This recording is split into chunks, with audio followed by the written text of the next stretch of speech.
Hello everyone. तो आज फिर एक नए क्वेश्चन के साथ और उस क्वेश्चन को सॉल्व करेंगे और फिर उसके बाद उसके कंक्लूजन्स ड्रॉ करेंगे। कुछ बढ़िया बातें उससे रिलेटेड मैं आपको बताऊंगा जो कि क्वेश्चन सॉल्व करने में आपको बहुत हेल्पफुल होंगी। या यूं कहें कि जेई एडवांस में इरोडो पर बेस्ड चूंकि बहुत क्वेश्चन बनाए जाते हैं, तो क्यों ना हम पहले से ही सारे क्वेश्चन की एनालिसिस करके रखें। तो 1.3 क्वेश्चन जैसा कि आप स्क्रीन पर देख पा रहे हैं, इस क्वेश्चन को एक बार पढ़ लीजिए। द कार स्टार्ट्स मूव, मैं भी पढ़ लेता हूं। The car starts moving rectilinearly first with acceleration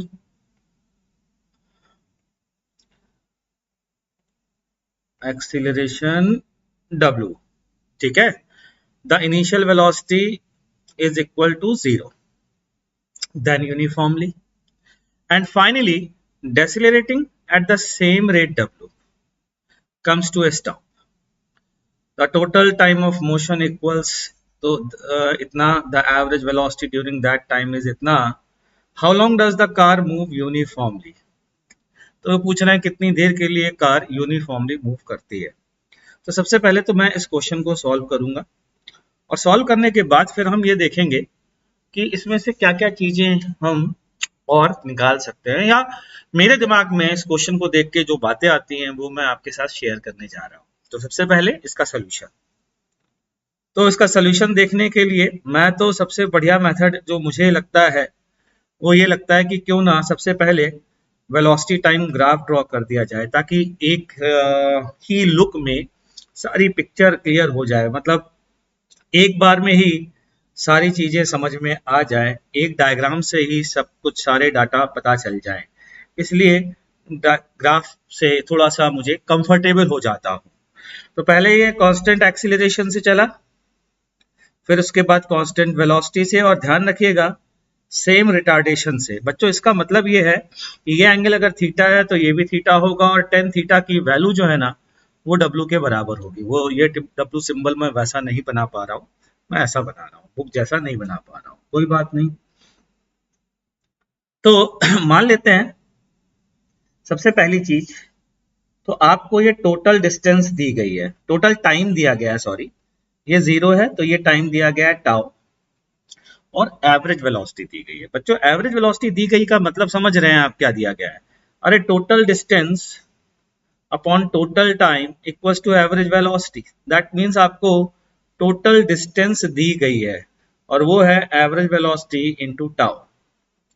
average velocity की वैल्यू आप रखें और टाउ की वैल्यू डालें तो आंसर आपको मिल जाएगा। तो कुल मिला के मैं जो कहना चाहता हूं वो ये कि एरिया अंडर द कर्व आपको कंप्लीट दिया गया है। दिया गया है कि नहीं दिया गया है? अरे दिया गया है यार। ठीक, कैसे? क्योंकि वेलोसिटी टाइम ग्राफ का area on time axis gives displacement, और वो हमें पूरा दिया गया है। क्योंकि हमें एवरेज वेलोसिटी भी दी गई है, हमें टाउ भी दिया गया है। हमें निकालना क्या है? हमें निकालना how long does the car move uniformly. मतलब हमको ये टाइम निकालना है। अगर मैं इसको टी मान लूं तो ये टाइम निकालना है। ठीक, तो अगर आप ढंग से देख रहे हैं इस क्वेश्चन को तो आपको काफी कुछ स्ट्राइक कर चुका होगा। क्योंकि अगर ये टी है ना बच्चों, और ये सिमेट्रिक डायग्राम है, सिमेट्रिक इसलिए क्योंकि ये एंगल और ये एंगल सेम है, ये एंगल और ये एंगल सेम क्यों है सर जी? क्योंकि एक्सीलरेशन और रिटार्डेशन सेम है। तो बच्चों एक बात तो तय है कि ये जो वैल्यू आपको दिख रही है ना, ये वाली वैल्यू, ये टाउ माइनस टी बाई 2 होगी।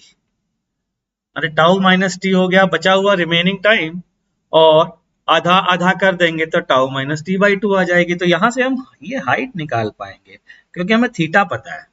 कितनी होगी ये हाइट? ये हाइट होगी tau minus T by 2 into tan theta.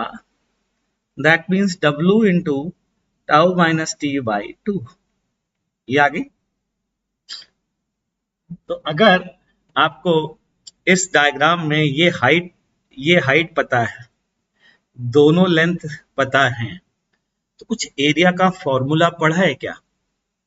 Trapezium का पैरेलल साइड का समेशन याद दिलाता हूं, हाफ इनटू पैरेलल साइड का समेशन, तो टाउ प्लस टी। ठीक है जी, पैरेलल साइड का समेशन, अरे टाउ हो गया, ये टी हो गया भैया, ये है टाउ और ये है टी। इंटू बीच की डिस्टेंस, चलिए बीच की डिस्टेंस अभी थोड़ी देर पहले निकाली, W into tau minus T by 2।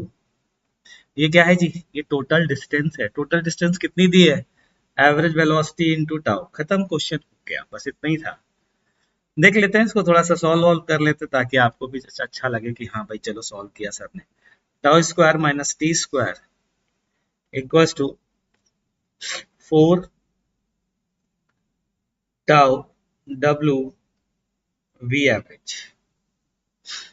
देख लीजिए, 4 टाउ, W तो गलत लिख दिया भाई, W तो नीचे आएगा यार, ये तो कैलकुलेशन मिस्टेक मैंने की है। ये लीजिए साहब, ठीक। तो यहां से टी स्क्वायर, टी की वैल्यू आती है t square minus 4 tau v average upon W का रूट, और यहां पर आप डाल दीजिए वैल्यू और निकाल लीजिए आंसर। तो एक तो सीखने वाली बात यह है कि डायग्राम देख करके हमें सारी चीजें क्लियर हो जाती हैं। तो एक बार डायग्राम देखेंगे, मतलब वेलोसिटी टाइम का ग्राफ देखेंगे, और उसके बाद फिर हम इस तरीके के डायग्राम में, चूंकि यहाँ सिमेट्री है तो इसलिए काफी इजी हो गया है, क्योंकि इसको टी मानने से ये डिस्टेंस सीधा आ गई। अगर सिमेट्री नहीं होती बच्चों तो क्या करते। अब है कंक्लूजन, मतलब अब है एक्सटेंशन प्लस कंक्लूजन दोनों चीजें। अगर बोला जाता है कि ये W से एक्सिलरेट तो किया है, ये W से रिटार्ड नहीं किया है, अब क्या, अब कैसे करो, अब क्या किया जाए। तो उसके लिए एक इंटरेस्टिंग फैक्ट बता रहा हूं, ध्यान से सुनिएगा। पता आप सबको है लेकिन बताने का मन कर रहा है, तो इसको ध्यान रखोगे तो बहुत ये काम में आएगा।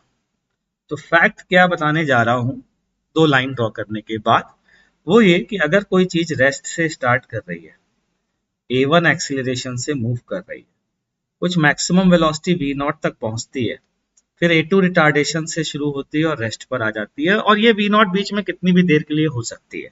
अभी फिलहाल मैं मान रहा हूं एक इंस्टेंट V0 पर पहुंचा और रिटार्ड करना शुरू कर दिया। मान लीजिए इसमें इसको टाइम लगा T1 और डिस्टेंस जो ट्रेवल करी वो है S1, और V0 से रेस्ट में आने में टाइम लगा T2 और जो डिस्टेंस ट्रेवल करी वो है S2।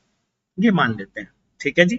अच्छा, अब अगर ये मान लिया तो पहले वाले में इक्वेशन क्या बनेगी, V0 equals to A1 T1, ये पढ़ा है इक्वेशन। अच्छा, सेकंड वाले हाफ में क्या बनेगी, v equals to u plus a t लगाइए, लेकिन सेकंड वाले में फाइनल वेलोसिटी 0 होगी और रिटार्डेशन तो निगेटिव आएगा, यानी कि ये आएगी V0 बराबर A2 T2। जरा इन दोनों इक्वेशन को ध्यान से देखिए, तो आप यहां से कह सकते हैं बच्चों कि जो T1 और T2 का रेशियो है ना, वो एक्सीलरेशन का अपोजिट रेशियो होगा। ये है कंक्लूजन नंबर 1, ये बड़ा काम आता है बहुत ज्यादा। और इसी तरीके से V0 square equals to 2A1 S1 लगा दीजिए, and V0 square equals to 2A2 S2 लिख दीजिए, तो फिर दूसरा कंक्लूजन भी आ जाता है कि S1 और S2 का रेशियो भी एक्सेलरेशन का इनवर्स रेशियो होगा। तो अगर इस क्वेश्चन में आपको ये बोला जाता है कि एक्सेलरेशन सेम नहीं है, तो बच्चों क्या करते, तो ये वाले टाइम को किस रेशियो में डिवाइड कर देते हैं, एक्सेलरेशन के इनवर्स रेशियो में डिवाइड कर देते, तो भी ये क्वेश्चन हो जाता। तो ये है एक्सटेंशन के साथ इरोडो के इस क्वेश्चन का सलूशन। उम्मीद करता हूं आपको अच्छा लगा होगा। इस एक्सटेंशन को अपनी कॉपी में नोट कर लीजिएगा, बहुत फायदा होगा आपका। तो मिलते हैं नेक्स्ट क्वेश्चन के साथ। Thank you.